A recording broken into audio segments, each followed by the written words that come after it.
Hello everybody, welcome back to my YouTube channel. Today we are going to be talking about The Mistake. It is the second book to the Off Campus series. If you want to know my thoughts about the first book, which I loved the first book, I do have a YouTube video on the first book. The first book is called The Deal. It follows Garrett Graham's story, and this book is Logan's story. So if you don't know what this book is about, it is a sports romance, new adult, because it's set in college at a university called Briar University. It is a sports romance, so it's hockey players, and it's basically each book follows a different hockey player on the team, and Logan is one of those hockey players. I did not like this book as much as I liked the first one. I loved The Deal, even though it was kind of like a guilty pleasure, but this book just, I don't know, it wasn't doing it for me. It wasn't giving me a lot of butterflies, and I didn't really feel super invested in the couple. But first, let's just talk about kind of a little synopsis of what goes on in this book. So basically it is Logan. His last name is Logan. His first name is John, but there's like two Johns in the hockey team. So they call them by their last name. So it follows John Logan, aka Logan.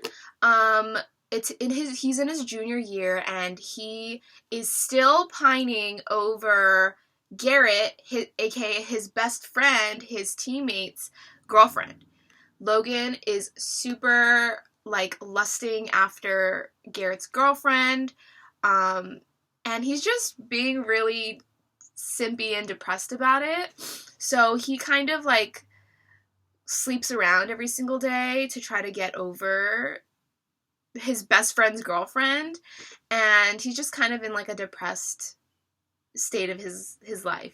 His family life is not doing really great either. His dad is an alcoholic, and Logan feels like his future doesn't feel bright because of the responsibilities that he needs to help his dad out with. And he really wanted to go play professional hockey, but he feels like he can't do that anymore, and that's a subplot in this. But anyways, that's besides the point. So Logan's just kind of, down on his luck, a bit depressed, and, pining after his best friend's girl.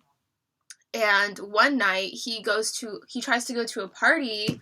It's very, very cliche. He goes to a party, but he gets the wrong dorm room, or the wrong, for where the party is, and he knocks on this girl's door. He's like, hey, I heard there's a party here. I think I was wrong, because it's literally just the girl in her room at 10 p.m.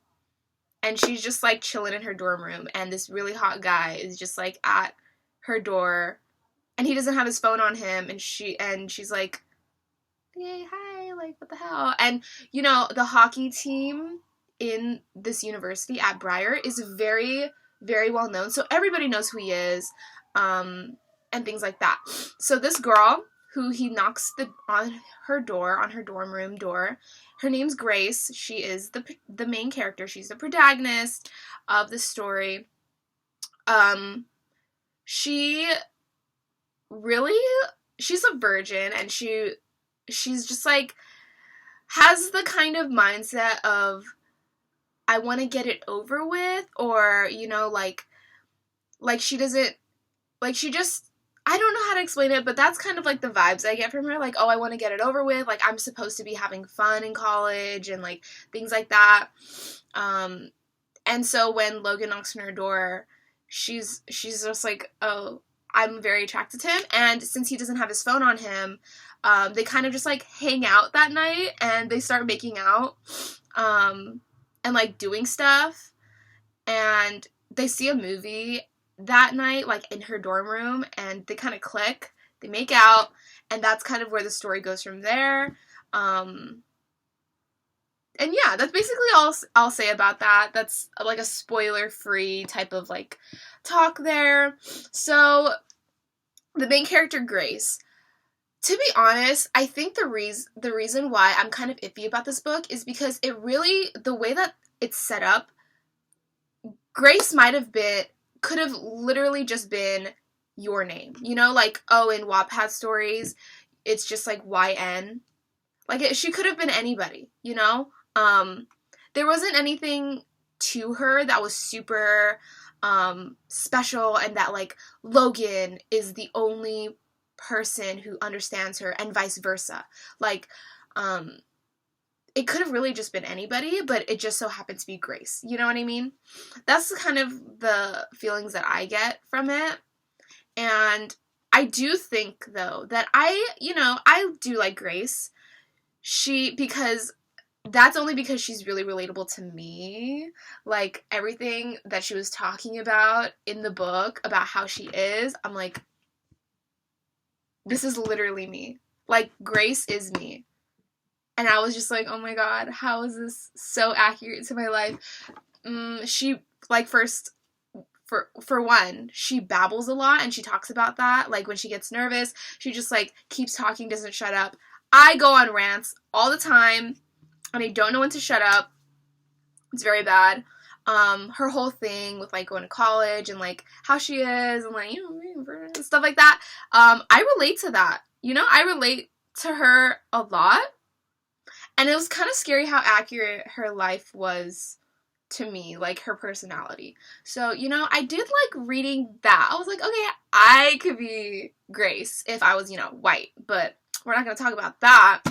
I really do like that, you know, as the story progresses, they do get into, like, a sexual relationship, or their relationship becomes sexual, and I really like that even though she hasn't had sex before, she's very in control of her body, and she's very confident in it, and I think that kind of, like, breaks down, you know, stereotypes like, oh, I'm so shy. Like, no, I love that she's, like, in control and, you know, is confident and things like that. So that's really like a positive of the book.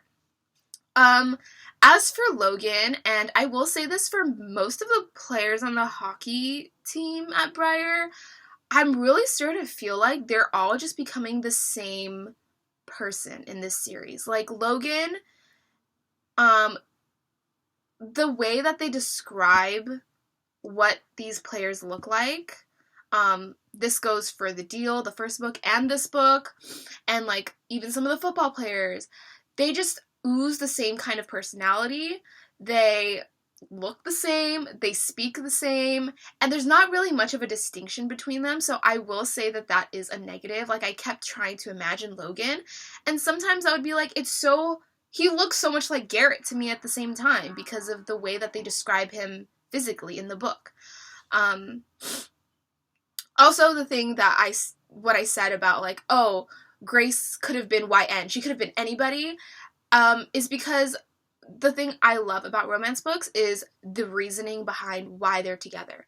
Like, I kind of understand why Grace likes Logan, you know, he's very confident, you know, he's attractive, but at the same time, he's very sweet and makes Grace feel special, and he really cares for his family, and he's very committed to his family, and he's very selfless in that way. But it really is hard for me to imagine, and when I really think about it, I'm like, why does Logan like Grace?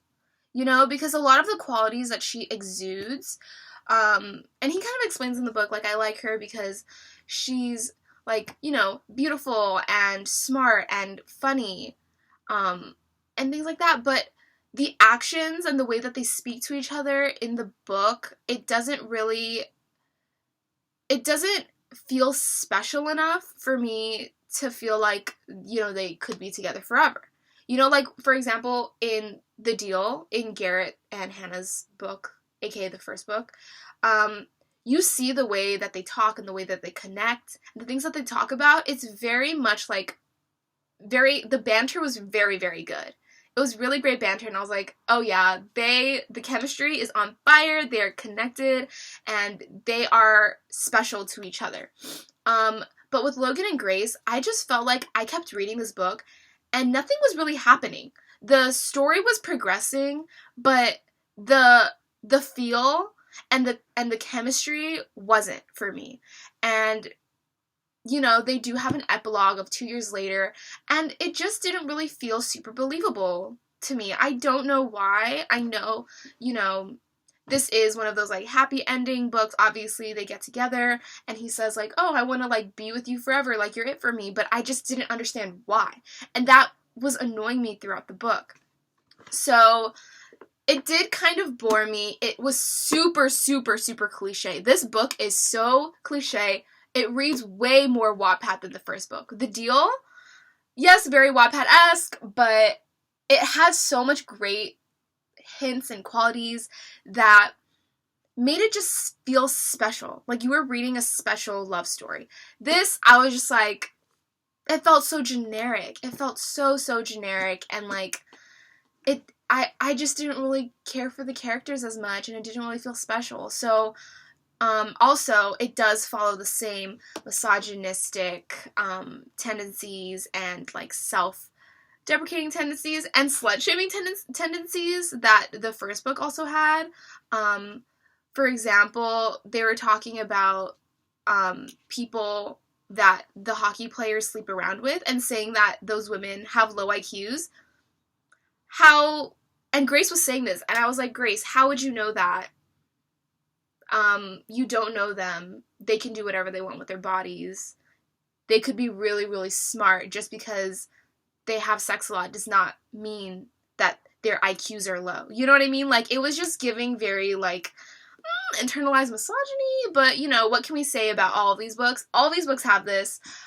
So because of those problems, which I'm pretty sure will follow for the rest of the series, I gave this a 2 out of 5 stars. It wasn't my favorite, and because of those, like, problematic elements, I did not give it a pass that I did for the first book. The first book had those problematic elements, but because it was so cute and it felt like such a great, wholesome story, I was just like, guilty pleasure. This one, I didn't really feel like it felt that special to me, you know? And so it is a 2 out of 5 stars. I would say if you want to read it and you're bored, it is an easy read. So I would just go pick it up from the library or, you know, wherever, if your friend has it, whatever, like wherever you get the book. I would say, sure, read it. It's not as great as the Deal. And the Deal, I will say, is kind of like a recommendation kind of read. But this one is more of a, like, you can pass on it if you wanted to. So yeah, 2 out of 5 stars. If you've read it, please let me know what you thought. And if you haven't read it, you really don't need to, but if you want to, it's easy to read. You know, if you're bored, great to pick up. It's really, really short. It's only like 280 pages. Most romances are over 300 plus. So yeah, thank you so much for watching, and I'll see you next time.